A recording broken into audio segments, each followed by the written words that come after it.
Welcome back to Movies TV Mad. You can follow me on Twitter at Movies TV Mad, and welcome to Sunday's edition of the dceu Daily. Before we get into it today, I'm going to play you some audio from a terrific content creator on TikTok who sums up the Ezra Miller situation beautifully.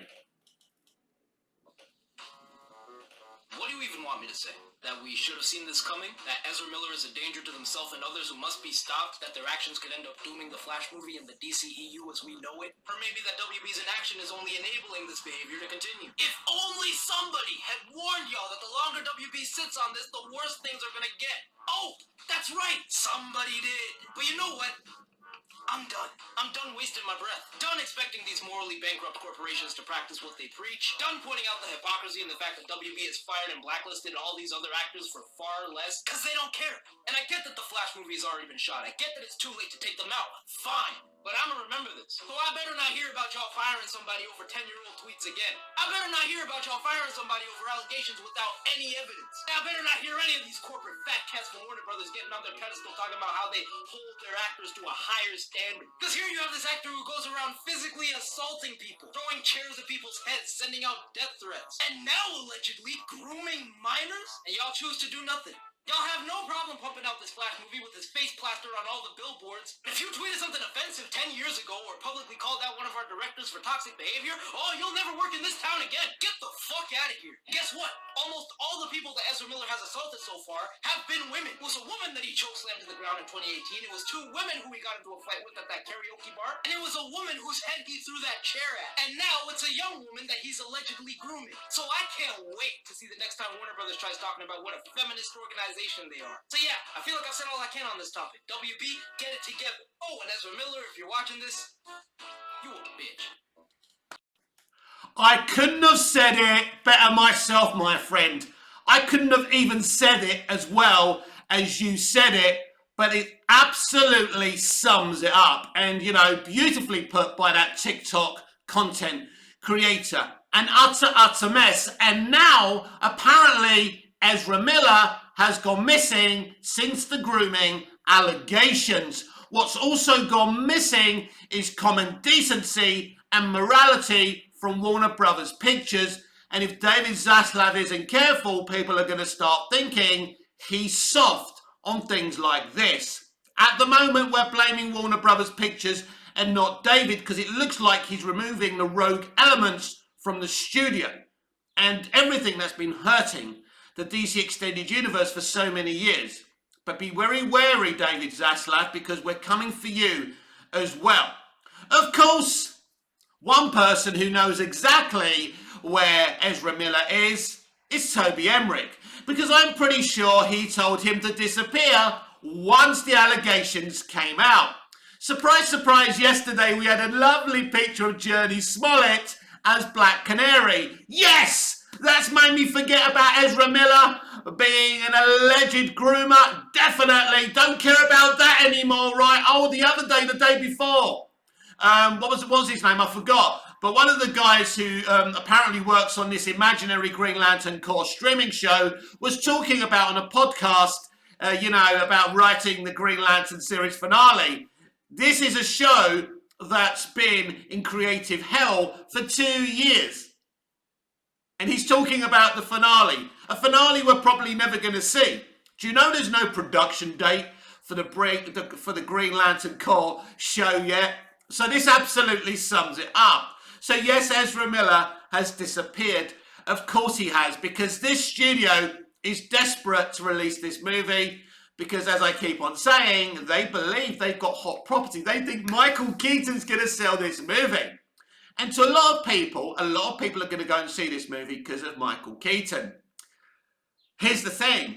As I keep on telling you, it's clear the Flash is under threat, even though they are talking about releasing a trailer. Don't forget, they're talking about releasing a trailer, a film that's allegedly been released in June, when they're not even talking about a trailer for Shazam! Fury of the Gods, a movie allegedly coming out in December. Watch this space for that date to change yet again. It wouldn't surprise me if they announced a Flash movie sequel starring Ezra Miller in the coming weeks just to distract and spin the narrative yet again. So yes, Ezra Miller has gone missing. But Ezra, that won't protect you. Nothing can protect you. Right, they're sitting in offices right now, or whenever they go to work, and they're sitting there and they're going, what should we do? What should we do? They feel so trapped, and they don't know what to do. They've made 5 DCEU movies, or 4 should I say, right? We've got Black Adam coming up, Shazam! Fury of the Gods, Aquaman and the Lost Kingdom, the Flash movie, and Batgirl. That's actually 5 movies, right? So, if I can count, and it is early morning, I'm very hungover, so that might be why I'm not counting properly. But anyway, so you've got these movies. Batgirl doesn't even have a date, as I repeatedly keep on saying. It doesn't have a date because they're still considering in cancelling the Flash movie. And Keaton is in Batgirl. And he comes back in the Flash movie. So, if the Flash movie is cancelled, they can't release Batgirl. Yeah, that's where the problem is. So they're sitting in their offices and they're going, what should we do? What should we do? Because they're trapped. They're literally trapped. What would you do? What would you do about these upcoming movies when you know they're going to be an absolute disaster? When you've got one with Ezra Miller, where more and more things are coming out about his unforgivable, despicable behaviour. And then there's Amber Heard. 2 movies are going to be boycotted, right? Despite some fanboys going out to see Michael Keaton, these films will be boycotted by millions of people. So they're going to be a disaster. The Ezra Miller situation and the Flash movie situation is a lot more complicated than the Aquaman and the Lost Kingdom situation, because they could just cut Amber Heard, which they don't seem to be planning on doing on anytime soon. So you've got 2 movies, foregone conclusion, that are going to be a disaster. Then you have Black Adam, which is probably going to be a mid-movie. Shazam! Fury of the Gods. Maybe good, maybe not. Probably the same kind of thing, same kind of box office as the first movie. Some people will like it, some people will just say, oh well, never mind. And that's that. Personally, I just want these 5 movies, to get out my way. So then we can reboot everything, start again with a brand new franchise, and actually be excited about a DC live action extended universe. I've told you what I'd do so many times. I wouldn't even release any of these movies, including Black Adam. I wouldn't release any of them. I'd simply start again. And people talk about, well, they've already made them, they've invested in them. I get it. It's not, no one's cancelled 5 movies before, right, in a franchise, or 5 movies in general. It will be a historic moment. People would think it's fucking insane. But you've got to understand, not only will these films not make a lot of money, but also you could make better versions of these films and make so much more money and just start from scratch. I wouldn't make another Flash movie. I wouldn't make another Black Adam movie in this franchise. I would just delete them and start again. And there will be some money lost from this. And it sounds like a crazy, insane decision. But if they release these movies, they're going to get embarrassed. They're going to get gifted, they're memed to hell. You saw what happened to Morbius. Morbius was destroyed on the internet. You can't beat the internet. Full of millions of people who hold you to account to make quality. And this is what's going to happen to these movies. So instead of destroying your public relations as a studio, and I mean, even if you release films like Black Adam, Shazam! Fury of the Gods, you can't release the Flash movie. You just can't. Not with this criminal, this alleged criminal, starring in the movie. So, they're in such a bind that it is an impossible, crazy situation.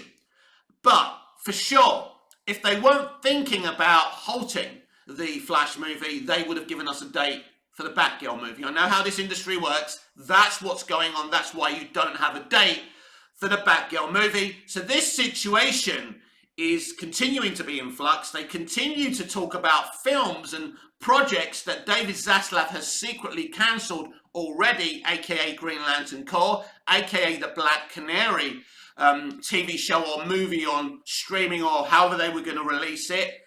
Because, for example, the Black Canary writer-director doesn't know jack shit about Black Canary All she knows is she's a black director. Jodie Smollett is a woman of colour. That's what they're looking at. That's their narrative, right? There's nothing wrong with having that narrative.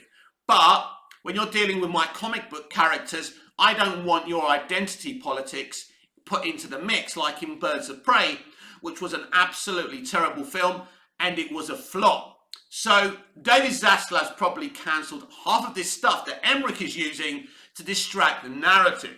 It's like me predicting they'll announce a Flash sequel with Ezra Miller in it, because this is how these people operate. Anything to distract. It will never happen, but they're willing to do it. Just like they said the other day, a Flash movie trailer is coming soon. If a Flash movie trailer comes before Shazam! Fury of the Gods, I'm an Oxford graduate, and I didn't graduate at Oxford.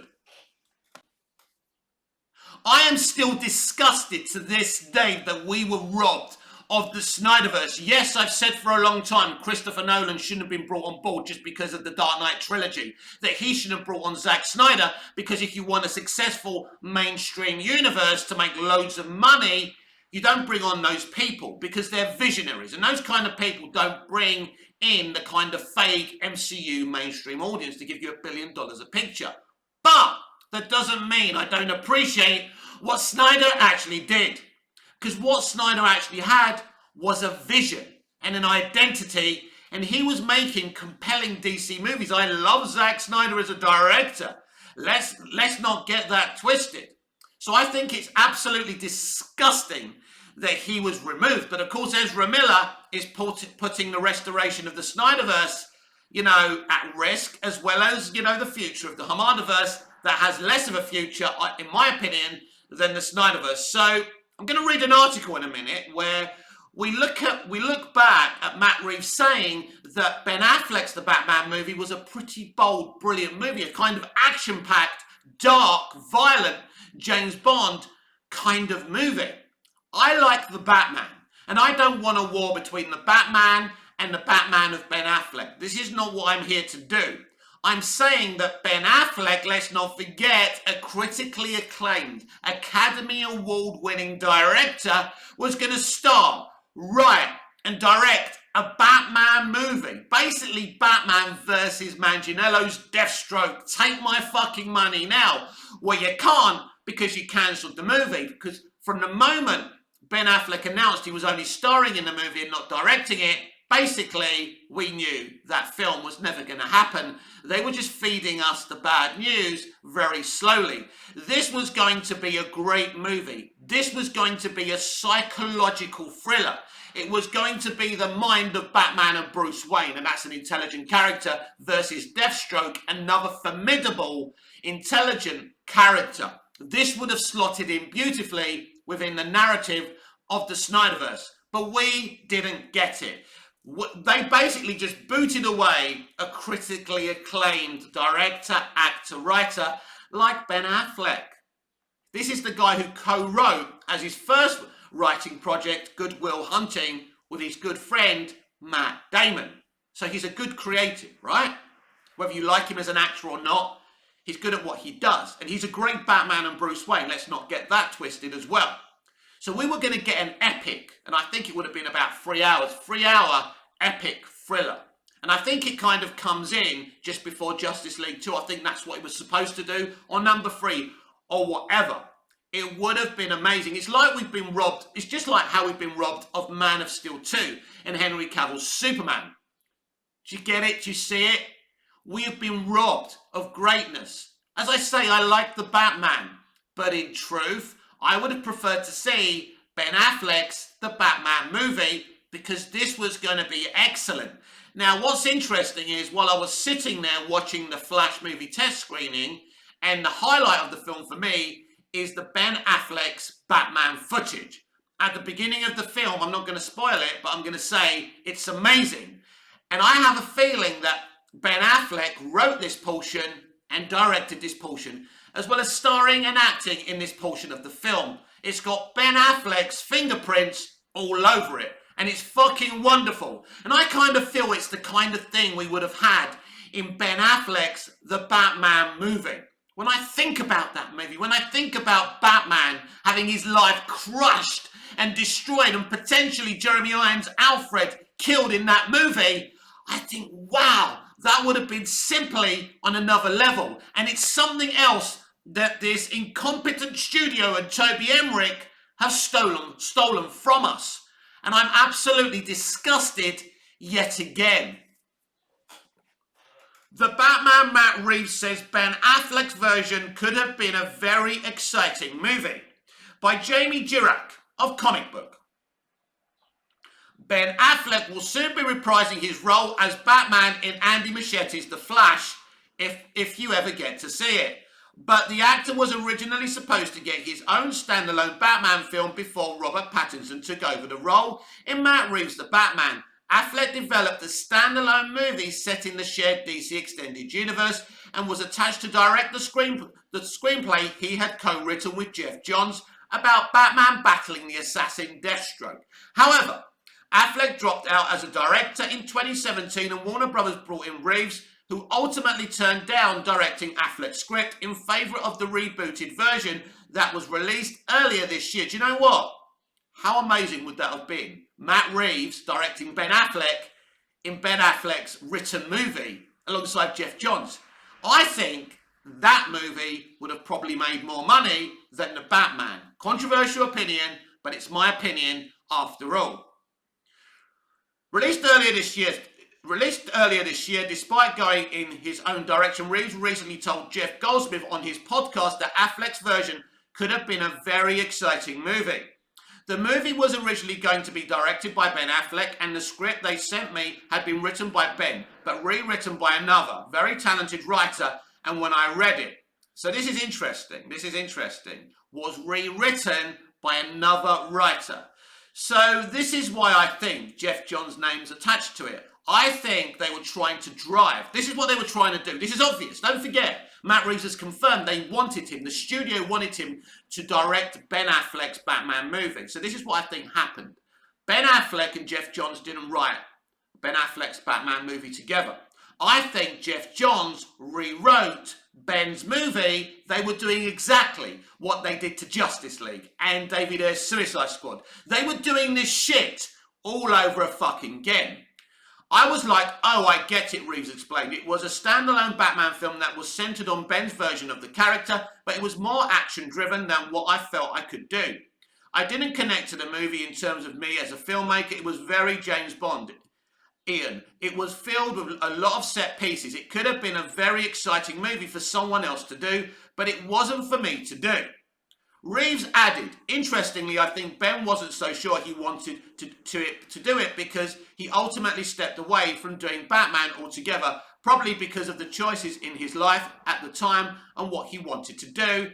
But Matt, that's not really true. This has nothing to do with Ben Affleck's deterioration as an alcoholic or anything like that, which you can kind of quarterly blame from the pressure he was under during the Justice League reshoots, and clearly Geoff Johns rewriting his movie and them doing the same shit they've done to Zack Snyder and other creatives. Come on everyone, as fans and stans and DC fans, aren't you angry?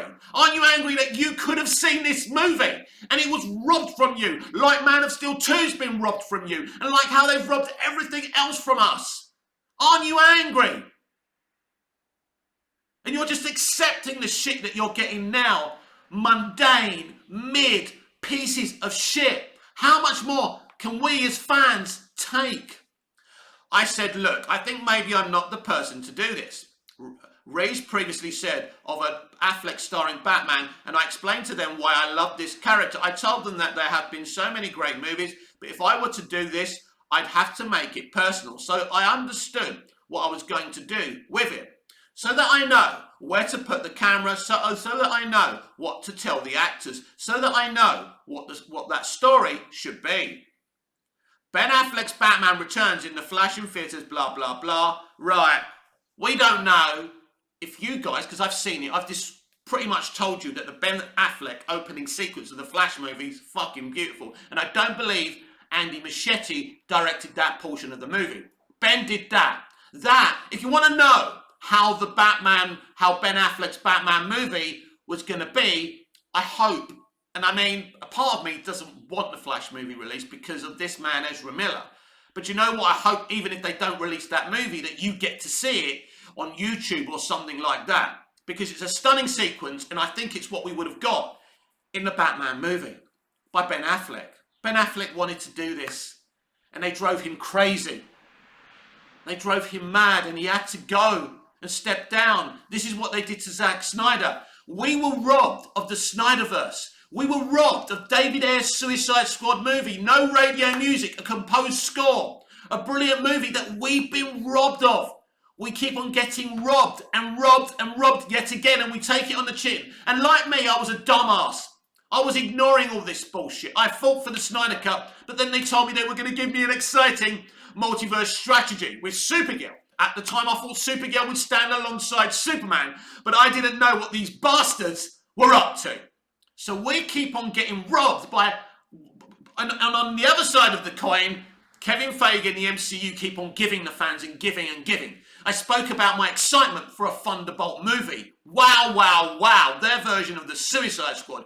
Probably going to shit all over James Gunn's The Suicide Squad.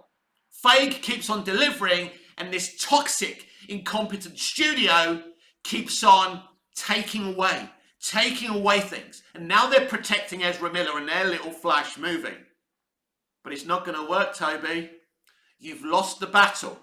And we, the fans, will keep on fighting. This has been the DCEU Daily with me, Mick, your host with the most. Just ask your girlfriends and your wives. Please like, share, comment, subscribe. Hit the notification bell so you never miss this beautiful perfection. And I'll see you on Monday's DCEU Daily. Until we see each other again. Goodbye. Au revoir. Auf Wiedersehen.